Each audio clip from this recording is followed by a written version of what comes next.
कढ़ाई में आटे से आज तक के सबसे स्वादिष्ट और हेल्दी खस्ता 2 तरह के बिस्किट। नई ट्रिक परफेक्ट आटा बिस्किट बनाने का आज मैं बहुत ही आसान तरीका आपके लिए लेकर आई हूँ। तो चलिए इसे बनाना स्टार्ट करते हैं।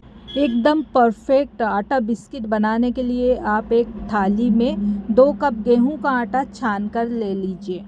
ये क्रंची बिस्किट बनाने के लिए सिर्फ आटे के साथ आपको बहुत कम चीज़ों की ज़रूरत होगी। इस रेसिपी की सबसे बेस्ट बात यह है कि इसमें अंडे का इस्तेमाल नहीं किया गया है।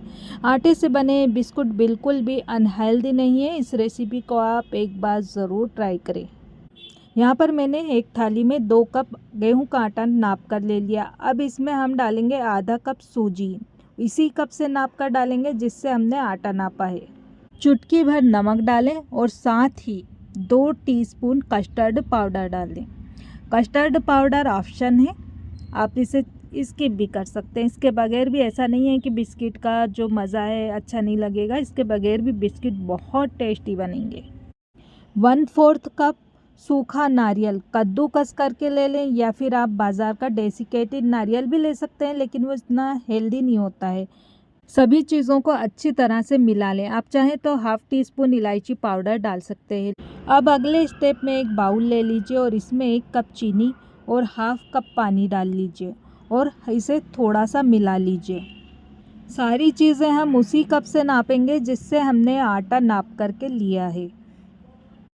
अब इसमें खुशबू के लिए हम मिला रहे हैं 1/2 टीस्पून वनीला एसेंस। हल्के से मिलाएं। ये बन गया हमारा चीनी का मिक्स। इसे साइड पर रख दें। वापस से हम मैदा वाला मिक्स लेंगे। फिर इसमें 3/4 कप ऑयल नाप कर डालेंगे। चम्मच से बोलूं तो ये 6 टेबल स्पून तेल है। इसे हम बेचों में डालेंगे जैसे कि ज़रूरत हो और अच्छी तरह से मिलाएंगे। आटे में तेल मिलाने के बाद इसका जो टेक्सचर है ब्रेड क्रम्ब की तरह होना चाहिए। देखिए, हल्के हाथ से इसकी मुट्ठी बनाकर, मुट्ठी नहीं बिखरती है, समझिए। मोयन के लिए जो हमने ऑयल लिया है एकदम परफेक्ट है। मैंने यहाँ जो मोयन के लिए तेल लिया था उसमें से 2 टीस्पून तेल हमारा बच गया था। अगले स्टेप में तैयार किया हुआ चीनी पानी ले लीजिए। जो चीनी के साथ हमने पानी मिलाकर रखा था ना, ये डालिए और एक मध्यम नरम आटा तैयार कीजिए।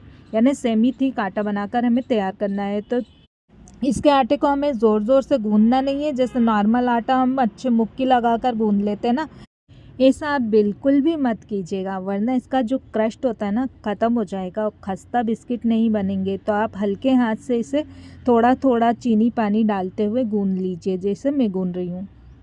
थोड़ा थोड़ा करते हुए मैंने पूरा चीनी पानी इसमें डाल दिया और देखिए इतना सेमी आटा हमारा गूंदकर रेडी हो गया।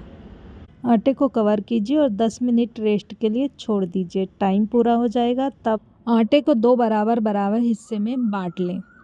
एक हिस्से को लेकर इसकी एक बड़ी लोई बनाकर तैयार कर लें। अब पटे पर थोड़ा सा मैदा डस्ट कीजिए और इस बड़ी लोई को मीडियम मोटाई में बेलकर तैयार कर लें। बेलन से बेलते वक्त आटे को ज़्यादा पतला ना करें, थोड़ा मोटा रखें ताकि बिस्कुट अच्छे से कुरकुरे बने। बेलन से बेलने के बाद एक गोल या चौकोर आकार के कटर या चाकू से आप अपने मनपसंद से आकार में बिस्कुट काट लें। मैं यहाँ पर चौकोर और हल्के लंबाई साइज में इसे कट कर रही हूँ। आप चाहें तो इन बिस्किट्स पर आप तिल भी छिड़क सकते हैं ताकि और भी स्वादिष्ट हो जाए। बिना तिल के भी बहुत ही मज़े के लगते हैं। आप इन बिस्किट्स पर चाकू की बैक साइड से इस तरह से डिज़ाइन दे सकते हैं। देखिए, इस तरह से मार्केट में मिलते हैं ना डिज़ाइन के बिस्किट, बहुत ही मज़े के। तो तैयार किए हुए बिस्किट के टुकड़ों को आप एक प्लेट में रखते जाएं और बाकी के आटे के भी इसी तरह से बिस्किट तैयार करके रख लें। अब इन बिस्किट को हम ना तो ओवन में बेक करेंगे, ना कढ़ाई में, ना कुकर में। अब एक पैन को गैस चूल्हे पर रखिए और इसमें थोड़ा तेल डालिए। इसे बहुत ज़्यादा तेल से मत भरिए, कम तेल में इसे हम फ्राई करेंगे। मीडियम आंच पर जैसे तेल गर्म हो जाएगा इसमें बिस्किट डाल दें। एक बार में आपके पैन में जितने बिस्किट आए इतने डाल लीजिए। मीडियम आंच पर बिस्किट को बिना टच किए थोड़ी देर इसी तरह से फ्राई होने दीजिए। जब बिस्किट एक साइड से फ्राई हो जाएंगे तब आप इन्हें पलटिए और इन्हें अलट पलट करते हुए धीमी आंच पर सुनहरा फ्राई कर लीजिए। बिस्किट को हमें 2 से 3 बार अलट पलट करते हुए धीमी आंच पर फ्राई करना है, जिससे ये सभी तरफ से एक जैसे सुनहरे फ्राई होंगे। जब इनमें अच्छा सा गोल्डन कलर आ जाए, बढ़िया से ये फ्राई हो जाए, तब इन्हें आप एक स्ट्रेनर में निकाल लीजिए। आप देख पा रहे होंगे बिस्किट कितने अच्छे सुनहरी फ्राई हुए हैं। आप इन बिस्किट को बेक भी कर सकते हैं, लेकिन फ्राई करने का जो ये तरीका है बहुत जल्दी वाला है। अगर आप जल्दी में हैं तो आप इसे फ्राई करके बना सकते हैं, और अगर आपके पास ज़्यादा टाइम हो तो आप इन्हें बेक कर सकते हैं। यहाँ पर मैंने कुछ बिस्किट गोल भी बनाए हैं। देखिए, गोल शेप के बिस्किट भी बहुत प्यारे लगते हैं। आप इन्हें उसी तरीके से फ्राई कर ले जैसे हमने पहले वाले बिस्किट फ्राई किए हैं। देखिए, दूसरा बेच भी हमारा बिस्किट का फ्राई हो गया है, और आप देख पा रहे होंगे इनमें कितना अच्छा सुनहरी गोल्डन कलर आया है। खाने में भी इतने ही मज़े के लगते हैं। इन बिस्किट को हमने चीनी वाले घोल से गूंद कर बनाया है ना। जब ये ठंडे होंगे तो इनके ऊपर चीनी जो है उभर कर दिखने लगती है, जैसे टेक्सचर बाज़ार में होता है ना, बहुत ही मज़े का और बहुत ही अच्छे दिखते हैं, और खाने में भी बहुत लजीज लगते हैं। देखिए, आप देख सकते हैं बिस्किट अंदर तक अच्छी तरह से सिके हैं। अब आपका बहुत ही बेस्ट आटा बिस्किट पूरी तरह से तैयार है, और आप इसका आनंद ले सकते हैं, मज़ा उठा सकते हैं, लुत्फ़ ले सकते हैं।